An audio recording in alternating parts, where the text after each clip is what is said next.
Bien, según lo anunciado, ya se encuentran en mi mesa los ex magistrados José Luis Sardón y Ernesto Blume, quienes integraron el Tribunal Constitucional cuando emitió en marzo del 2022 una sentencia que resolvía restituir los efectos del indulto humanitario otorgado por Pedro Pablo Kuczynski al expresidente Alberto Fujimori. Bienvenidos. Gracias por la invitación. Un poco de cronología antes de conocer sus opiniones y sus impresiones y que nos ilustren en las cosas que quiero preguntarles, solamente para generar a la audiencia un poquito de contexto en el tiempo. El 24 de diciembre del 2017 es la fecha que recibe el indulto. 15 de junio del 2018 la Corte Interamericana emite su fallo de supervisión de cumplimiento de sentencia. El 24 de enero del 2019 Fujimori recibe una alta médica de la clínica en la que estaba y regresa a la cárcel. El 17 de marzo del 2022 es su ponencia, doctor, en la que se concede el habeas corpus a favor del indulto, restituyéndole el habeas corpus. Y luego está lo que ya saben todos que ha ocurrido en estos días. Comienzo con usted, doctor Blume. ¿Cómo tomó lo que ha sucedido esta semana? Con gran preocupación, porque yo creo que la forma como debemos avanzar en nuestra democracia y consolidación constitucional es reafirmando el respeto de los derechos fundamentales. Y en este caso tenemos una situación muy clara. Un ciudadano obtiene una sentencia favorable que dispone su libertad, que es la que nosotros firmamos. Hay una maniobra para impedir esa libertad y luego viene dos aclaraciones que son resueltas en el mes de noviembre por el Tribunal Constitucional en su composición actual, que ratifica la validez de nuestra sentencia y ratifica que debe cumplirse con otorgar la libertad al ciudadano Fujimori. Y sin embargo, un juez, extralimitándose en sus funciones, lejos de acatar la decisión del tribunal, se yergue en una especie de cuestionador de las competencias del tribunal y dice: yo no soy competente, es competente el tribunal, haciendo una interpretación errada y muy caprichosa del último párrafo del artículo 27 del nuevo Código Procesal Constitucional, que si bien dice que quien decide a favor del justiciable debe ejecutar la sentencia, no excluye que el tribunal pueda ordenar al inferior jerárquico su ejecución, máxime si ese inferior jerárquico, que es el juez que ha emitido esta resolución que cuestionamos, es un juez que actúa como juez constitucional y su accionar debe estar impregnado de dos principios: pro homine y pro processum. O sea, él está en el imperativo de procurar satisfacer el derecho afectado y continuar con el proceso. Este juez ha abdicado de esos dos principios y ha traicionado esos dos principios y se ha rebelado contra el Tribunal Constitucional. Y eso es sumamente grave y yo ya lo he reclamado en otras oportunidades. Ese señor debe ser denunciado, procesado y eventualmente sancionado. Porque en el Perú los jueces tienen que aprender a respetar la Constitución y a respetar al Tribunal Constitucional. ¿Lo dice en alusión al artículo 27 que él cita del nuevo Código Procesal Constitucional o lo dice en general por la...? No, yo digo que el artículo 27 tiene que ser interpretado a la luz de dos principios, pro homine y pro processum, y a la luz del principio de jerarquía que impone que el juez cumpla lo que dice el superior jerárquico. O sea, él ha hecho una interpretación restrictiva y lesiva al derecho del justiciable de ese último párrafo del artículo 27. Y ha dicho: solo el tribunal puede ejecutar en este caso porque ni yo ni el superior jerárquico, que fue la Corte Superior, ordenamos que fuera fundada la demanda. Y como el tribunal ordenó que fuera fundada la demanda, solo él puede ordenar la liberación. Y esa es una interpretación errada, porque abdica de estos dos principios y una interpretación amplia del artículo 27. O sea, en resumen, con esto termino. De acuerdo a ese artículo, el tribunal tenía dos posibilidades: o él ordenaba directamente la excarcelación, o le decía al inferior jerárquico: ejecute usted mi orden. Pero ocurre que este inferior jerárquico se le ha rebelado y se ha atribuido competencias que no tiene. Doctor Sardón, el ministro de Justicia, Eduardo Arana, ha insistido en la resolución de la Corte Interamericana de Derechos Humanos que ordena al Estado peruano abstenerse de ejecutar la sentencia del TC que restituía el indulto a Fujimori. ¿Qué pasaría, le quiero preguntar, si el TC falla a favor de liberar al expresidente y no cumple con lo dispuesto por la Corte Interamericana? Bueno, tendría que denunciarse al funcionario que no cumpla con lo ordenado por el Tribunal Constitucional, ¿no? No, me refiero que... Ha dicho que sí va a cumplir. Me refiero, ¿qué pasa si no cumplimos? ¿Qué pasa si un Estado no cumple con lo dispuesto por la Corte Interamericana? No pasa nada. No pasa nada. No pasa Estaba nada. leyendo que hay 85% de sentencias que ni siquiera se cumplen, ¿no? Y 15% que sí. Así es. Alguna vez el juez Escalía decía que así como hay el principio de nullum pena sine lege, tampoco hay ley sin coerción, ¿no? Que el orden jurídico se diferencia del orden moral justamente por el tema coercitivo. Entonces, hay la discusión que no vamos a entrar acá de hasta qué punto el derecho internacional es realmente derecho, ¿no? Uno de los autores que más pensó sobre eso fue nada menos que José Larribagüero, una tesis de 1911, si no me equivoco, sobre el concepto del derecho. Pero no vamos a entrar en eso ahora, ¿no? Pero la Corte Interamericana no tiene mecanismos coercitivos con el Perú, ¿no? ¿Pero por qué y hay esa estadística que usted señala, sí, ¿no? Que el 85% de sus resoluciones no se cumplen. 85. Entre ellas, quisiera recordar lo siguiente, ¿no? A los pocos días que nosotros anunciamos la decisión, e incluso antes de que se publicara la sentencia, el embajador de Uruguay en el Perú publicó un artículo muy interesante sobre el valor de las amnistías. Estaba insinuando lo que había ocurrido con el Uruguay en el caso Hellman. El caso Hellman también es un caso que muestra los extremos a los que llega la Corte Interamericana, porque en el caso Hellman se tocaba las dos veces que había sido aprobada amnistía en el Uruguay vía referéndum, y referéndum conducidos por gobiernos democráticos. Y a pesar de que nadie cuestionaba la limpieza de los referéndums en el Uruguay, la Corte dijo que los uruguayos no tenían derecho a decidir una amnistía.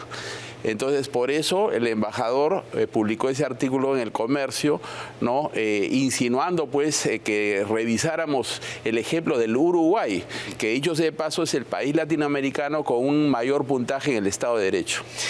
Pero entonces, ¿por qué le da, si no pasa nada, y los jueces lo saben, y los fiscales lo saben, y todos lo saben, ¿por qué le ha dado tanta importancia a la resolución de la Corte Interamericana? Porque evidentemente ha pesado mucho en su decisión. Yo creo que la verdad es que les gusta lo que dice la resolución de la Corte, ¿no? Una resolución que, dicho sea de paso, es perfectamente mañosa, porque en la resolución que dio la Corte Interamericana, el caso Crucillat, ¿no? Validó el criterio que había seguido el Perú en casos anteriores similares, ¿no? ¿Cuál era ese criterio? El criterio, ¿no? Es el criterio que asumió la ponencia del doctor Blum en este caso, que es la ratio decidendi de esa sentencia, y es que un juez ordinario no puede efectuar el control de constitución de un indulto.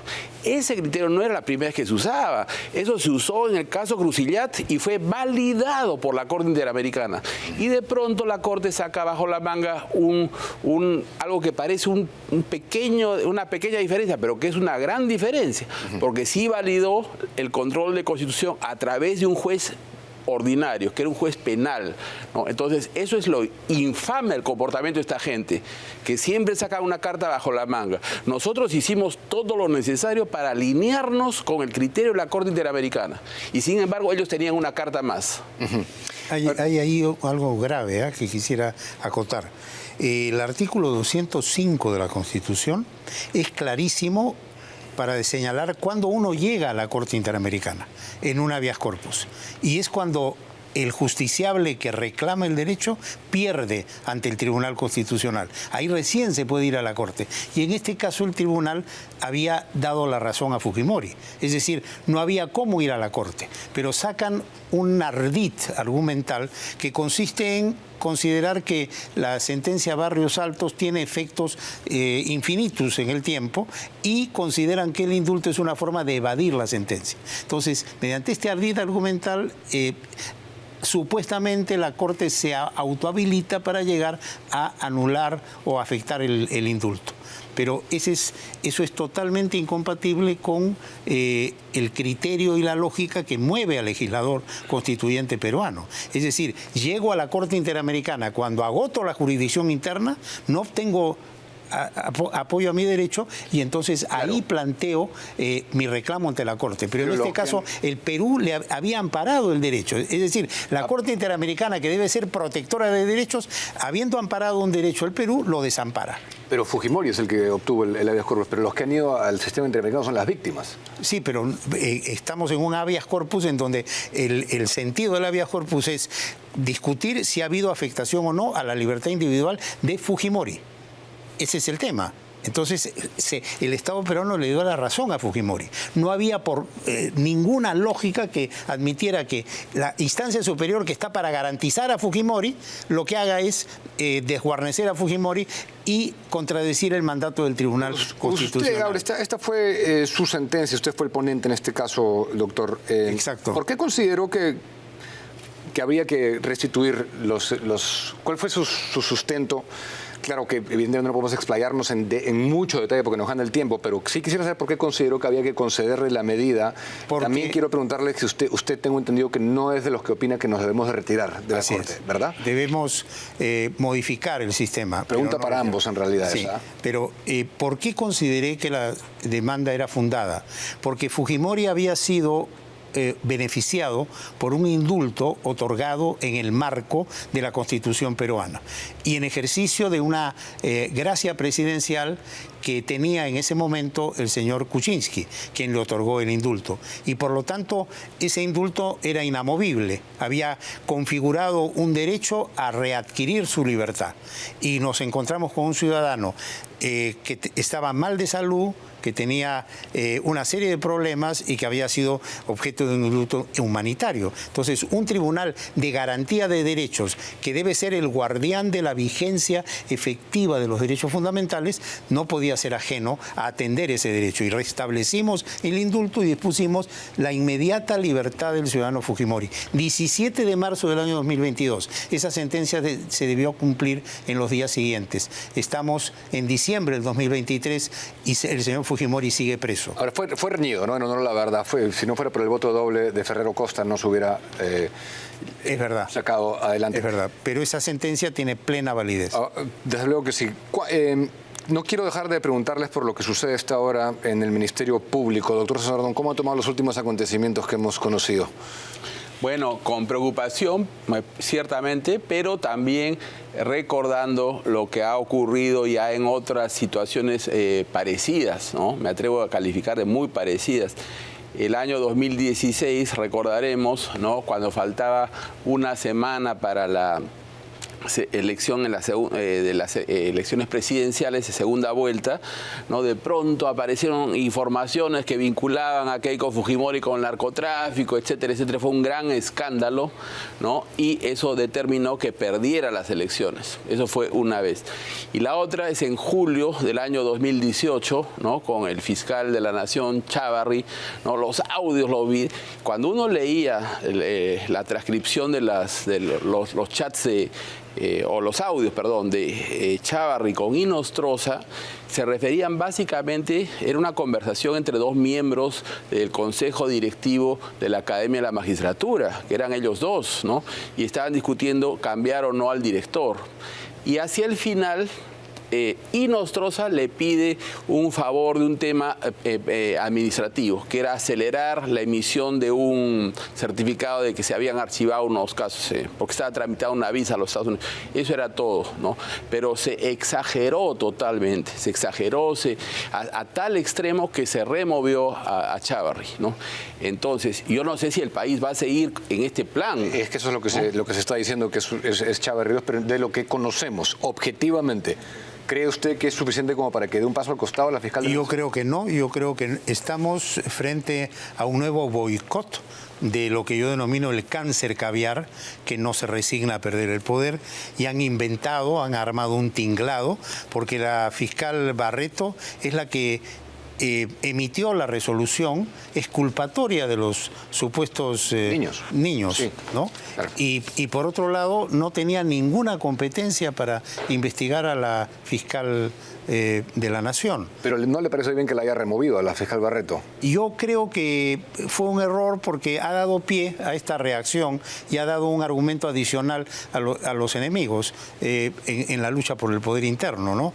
Tampoco creo que debió en ese momento hacer la denuncia contra la presidenta Dina Boluarte, pero no creo que hay sustento suficiente para pensar en removerla. Pero a mí lo que me preocupa, lo he dicho varias veces, es que tenemos una tendencia en nuestro país de construir rápidamente héroes. Alguien hace algo bien y ya es el extremo, es intocable, inamovible. Alguien hace algo malo, es un corrupto, tiene que ir a la cárcel ya. En vez de ser objetivos y observar. Y a Patricia Benavides, cuando se puso los pantalones y hizo lo que hizo con Pedro Castillo, se lo celebramos y se lo aplaudimos. Pero ese era su trabajo. Claro. Que Zoraida Ábalos no lo haya hecho es omisión de funciones. En todo caso no lo hizo, pero eso no lo hace en una prócer de la democracia. Y como tampoco, estoy de acuerdo con usted, se tiene que ir porque los caviares dijeron que ya no hay un minuto más. Pero sí arrastra, y quiero traerlo a colación y de ahí saber su opinión, doctor Sardón, dos lastres que nunca se aclararon, que ella los carga. Uno es su tesis, que hasta ahora no ha querido mostrar, y dos es haber removido a la fiscal Revilla, que investigaba a su hermana Emma, que presuntamente habría favorecido a narcotraficantes en sus fallos. ¿Usted considera que se debe ir? No, creo que no. Creo que sería totalmente fuera de proporción. Yo creo que debe ir a la Junta y seguir el ejemplo de los miembros de la Junta en el Congreso. Los miembros de la Junta fueron citados al Congreso, fueron y no dijeron nada. Todo le dijeron a su abogado que hablara, que vaya la fiscal de la Nación y no diga nada, y le dé el uso de la palabra a su abogado, ¿no? Lo más importante para mí es que haya igualdad ante la ley. De acuerdo, sí. Y para terminar, 30 segundos, doctor Blume, ¿considera que en aras de todo lo que ha pasado, sería bueno que el país conozca el famoso acuerdo de colaboración eficaz con Odebrecht? Ese es un imperativo para todos. O sea, el no exhibir ese acuerdo sigue echando sombras a todo este problema, y creo que en el fondo ese acuerdo fue inconveniente para el país y fue algo que tenemos que conocer los peruanos y luego exigir la sanción a los responsables de habernos llevado a ese acuerdo tan inconveniente por las cosas que se En lo que sí estoy de acuerdo con usted, y no quiero cerrar en el tono como en aras de lo que he dicho previamente, porque sí considero que no hay que construir héroes, hay que ser objetivos, pero sí estoy de acuerdo con usted en el cual, evidentemente para mí, hay un plan en curso para recuperar el poder del Ministerio Público de la casta caviar. ¿Estaría usted de acuerdo con eso? Estoy de acuerdo, ese es evidente. Me parece que la velocidad que se ha querido dar a esto, ¿no? La manera, no es la primera vez. Ya en el pasado reciente el Perú viene a ser la tercera vez, el tercer operativo de este tipo. La diferencia es que ahora sí lo damos a conocer y le sacamos la máscara. Gracias por su presencia aquí esta noche. Gracias a usted. Gracias a ustedes por sintonizarnos. Los dejo con Rey con Barba. Buenas noches. Sigan con Willax.